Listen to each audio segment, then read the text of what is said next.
Ce qui a été vraiment essentiel pour moi et qui m'a construit toute ma vie justement, c'est ce sport, c'est cette glisse et cette sensation qui est juste mais magique.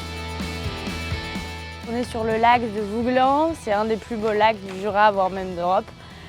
Nous sommes particulièrement dans le club du CMNJ, donc c'est le club motonautique jurassien. Ce club permet d'avoir accès justement à faire des activités nautiques et plus particulièrement le ski nautique et le wake. Ce qui est génial dans ce métier et qui n'existe pas partout, c'est déjà d'être au soleil toute la journée. C'est quand même quelque chose d'assez extraordinaire et d'avoir accès à un bateau et finalement d'être presque seul au monde sur ce décor assez incroyable. Enfin, je crois que c'est ça que je préfère dans ce job. Ce qui est un peu particulier ici, c'est vraiment qu'on est encaissé entre des montagnes et que l'eau est émeraude et ça existe nulle part ailleurs. Et cette tranquillité, il n'y a quasiment pas de bruit, pas de voiture.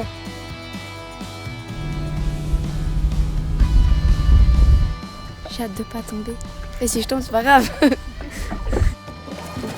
Donc c'est un apprentissage qui se fait sur 2 skis. C'est finalement assez simple à réaliser puisque la position de base en ski nautique est presque la position debout qu'on adopte toute la journée. On est autour de 20. On va dire que les débutants, ils n'ont pas besoin d'une énorme portance sur l'eau. Du coup, le bateau n'a pas besoin d'aller non plus très vite. Et au contraire, il vaut mieux être une vitesse basse pour que quand il chute ou quand il s'arrête, l'eau soit encore très molle. Parce que plus on accélère, plus l'eau devient dure. Je pense que l'outil qu'on ne connaît pas et qui est le plus intéressant, c'est justement la barre. Donc c'est une barre qui se situe sur le côté du bateau et qui permet d'avoir un appui fixe. L'appui fixe permet finalement beaucoup plus d'erreurs, on peut tirer dessus, il ne bougera pas. Alors que le palonnier, quand on est à la corde, ça bouge, ça crée des déséquilibres et ça, c'est pas facile. On a un bateau ici un peu particulier avec une potence où l'enfant serait dans ce baudrier.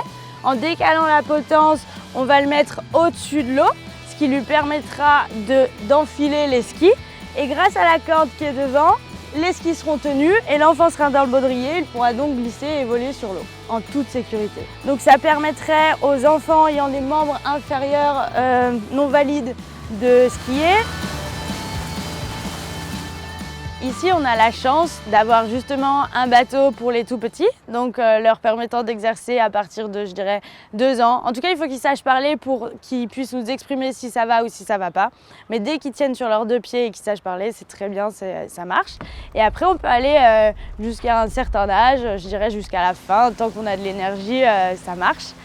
Et la particularité un peu de ce site, c'est vraiment l'innovation. Donc comme on a pu voir qu'il y avait la potence pour les personnes en situation de handicap. La deuxième innovation d'ici, c'est que la réservation pour skier, c'est sur Internet. On va sur le site de notre club et on réserve. C'est comme un planning qui s'affiche, on clique et on peut venir skier. Et ça facilite beaucoup pour les gens l'accès finalement au ski nautique.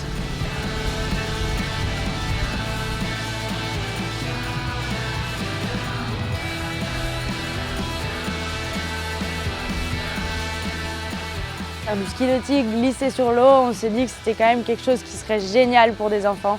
On ne l'a pas mis encore en place pour les adultes, mais pour les enfants, on s'est dit que ça devait devenir une priorité.